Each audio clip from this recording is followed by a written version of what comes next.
All right, again, we're reading Black Socrates Speaks, Unapologetically Black, which is a piece out of the Re-Education of the Negro, answering the second discussion question, which is, since race is a social construct and not a biological fact, is it good or bad to identify strongly with one's race, in your opinion? Yeah, I think it's a good thing to identify with your race because what we learn about psychology, modern psychology, is the concept of nature and nurture develops who our identity is. If you look at society right now, there is a dearth of people who have a full and well-rounded and comprehensive identity. That's what's causing a lot of the upheaval, shootings, suicides, all those things. A lot of that can be linked to them not having a firm understanding and grip of their past, their present, their future, and who they are in this world. And yes, there's good and bad in every description of someone, in every circumstance. But understanding who you are, culturally and socially, I think is important to know where you start from and also where you can finish. And so I think that's important for someone's identity to understand who they are. All right, let me challenge you on that from a different perspective. So I think it's a possibility, not so much a possibility, I think it's actually important that when we understand that race is a construct, meaning it was constructed specifically by the elite to divide the country. Right. And this country, we know, was built off of that discretion and, in a sense, treating the African as different due to their skin color. So where I agree with you, but here's the challenge. I agree with you, it becomes, because that is the real history of America. Right. But again, a construct is not real. And we know it biologically and scientifically, it's literally just a pigment of color despite everything you've ever heard. Right. So I'm not saying that to be dismissive. What I am highlighting is, due to the unique history, being able to identify your self-worth, because that's what you're really doing. You're taking away a group's self-worth. Right. So it becomes absolutely vital to know your self-worth. However, I say the split should be breaking away from a strong belief in it, because that's the divide. See, once the construct was put out there and says, hey, you're better than this group, so when somebody is proudly white, they're gonna harm us. Now, black people being proudly black they're not systematically in power. We're not systematically in power to harm other groups, right? But when you get stuck in that construct, you start seeing a divide, and that was the whole point. Okay. So if you understand what I'm saying, so you have to know enough of yourself to have your self-esteem. That's what's missing even in the current education system for our black children. Right. So if you just send your child to public school and don't add to their history, it's hard for them to say what do I fit as a black person. Right. So the system is still hurting identity, but identifying with it strongly, in my opinion, causes the issues that our country has always had, and in my opinion, that was always intentional. Okay. So any thoughts to that? No, thank you for the reframe. I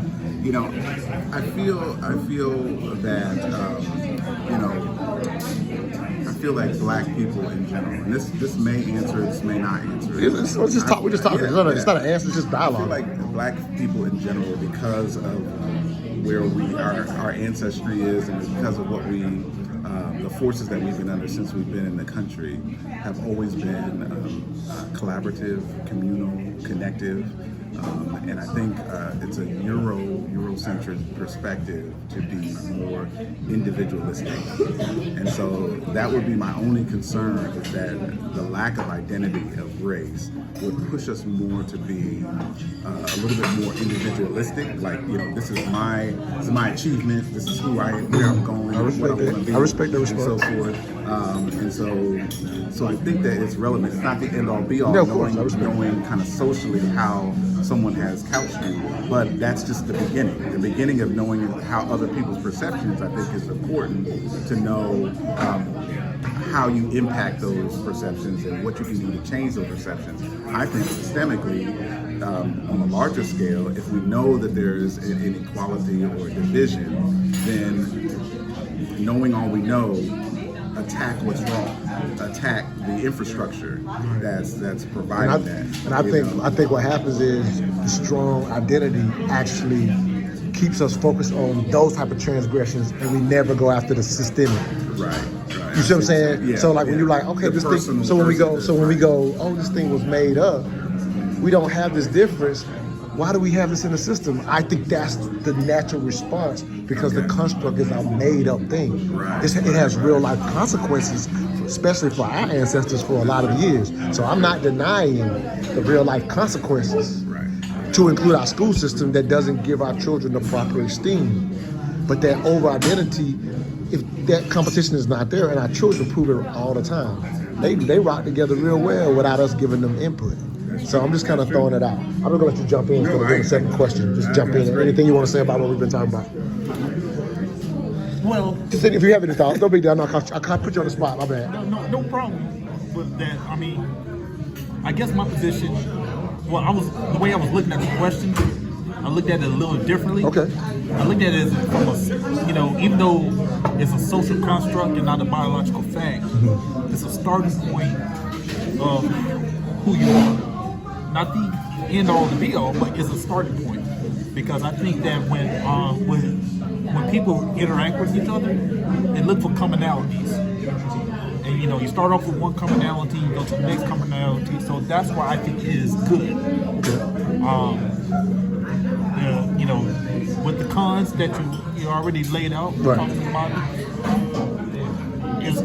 again, this is dialogue. It's not even a right answer. It's a dialogue. But let me throw this out too. This is what I love to tell people all the time on what you just said. You're absolutely right that it's an identifier. However, I want to show how we're walking in the construct. The construct has us saying that it's an identifier. Like we're saying it because we've been raised in this construct. So watch this. If I see what color you are, regardless of what race you may be, right? Anywhere around the world, if I meet somebody and I see their race, however, if they just tell me where they live at in the world, I have way more chances of knowing what they eat, what religion they might be, what they culturally believe in. Like I have more just by the region. We can do that inside the United States. I can see where you live at within the regions of the United States. I can tell way more about you just with the region. I'm talking about, I can guess. I may not get everything right, but if I had to guess, what kind of food you like if you're in the South, what type of Christian are you in the South versus in the West. What I'm saying is, I'm pointing this out to show you how feeble the construct of race is. It's not the identifier we've been constructed and taught to think that it is. So I'm just challenging it to have people. It's not as defined as we've been raised to believe it is. Right. So you're buying into the construct, and so we definitely hold on to it when we accept the construct as is. Right. But when you realize prior to the transatlantic slave trade, when you go read in history, if somebody's race, because sometimes you will see black identified in historical texts. But literally, for whatever region it would be identified just to say that person's from there. It never meant no more than that person is probably from that land. It never meant nothing else. And we're walking there as if it's a real thing. When think about this, I'm gonna go real deep on you now. If we say the elite constructed it, we're not gonna go to the history. I ain't gonna do it on this piece. But since the elite constructed it, they even knew there was no inferiority. They just did it for their own protection. So the people that came up with the construct don't even believe the arguments we're trying to get through in a construct that they've always known was never the case.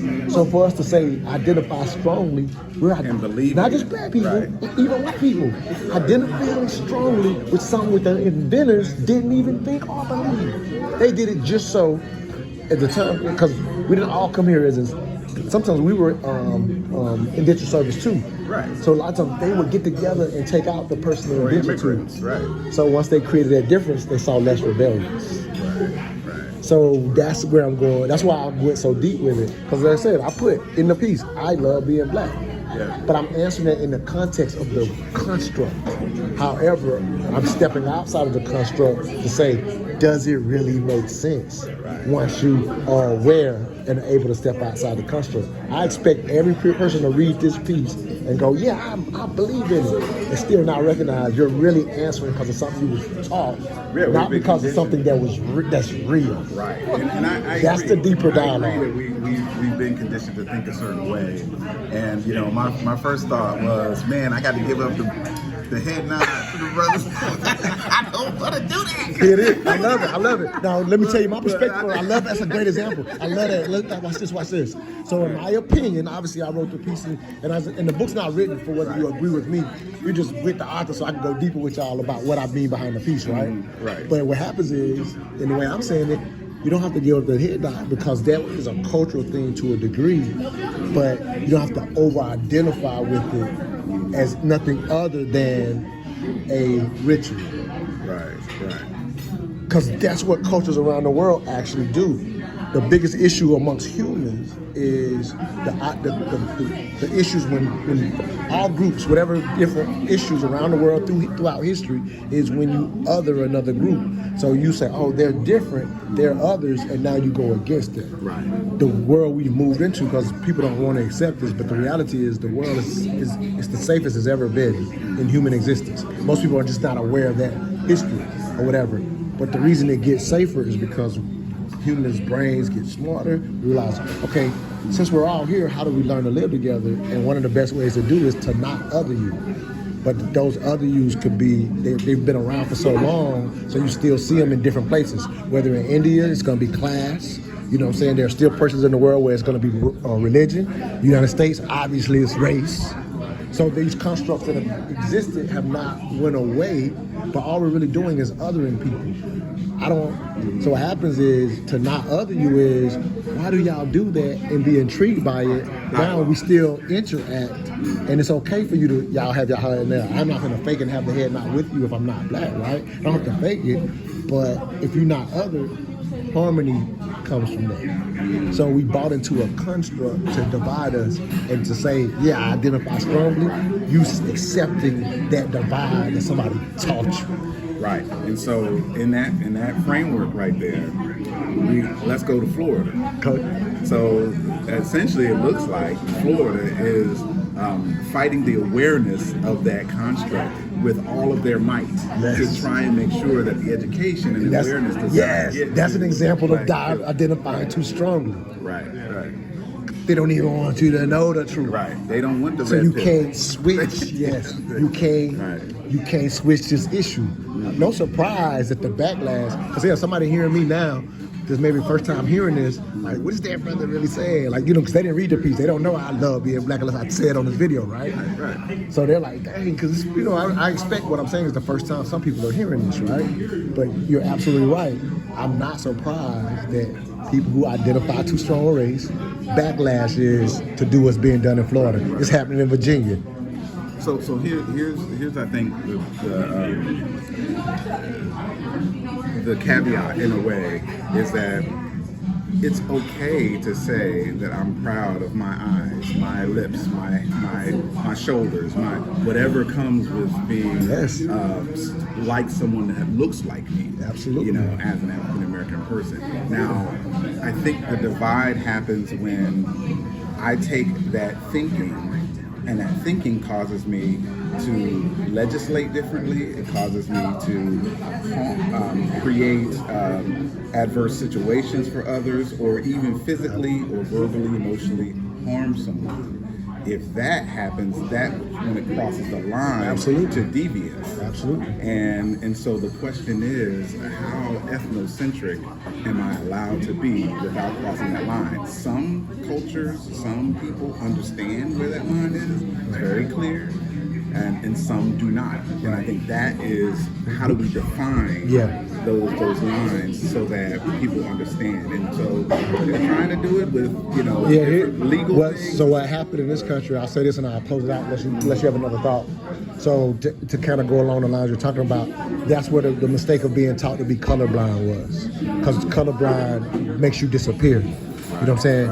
I got this from this, the thought I'm saying now, just to be fair. Takes away your humanity. It comes from a brother by the name of Bernard Kinsey. So I don't want to put this off as my own idea, but he used to go around Wells Fargo. Him and his wife have like the largest black-owned artifact and arts collection in the country. You heard of them? I saw the collection. Okay, so you saw it, yeah. I saw the collection at SoFi. So I like to always give credit where I did, but he says the biggest mistake we made in this country was trying to be colorblind. We should have been color rich, because color rich now is a complete acceptance of, oh, you're different for this reason. Now I don't have a sense of needing to legislate anything different, because I try to understand why you're different versus other you, and say we're all the same, which actually leads back to an ideology of white superiority without you knowing it. Right. If you're in the majority culture and we're all alike, your default is we're right because that's what you've been taught.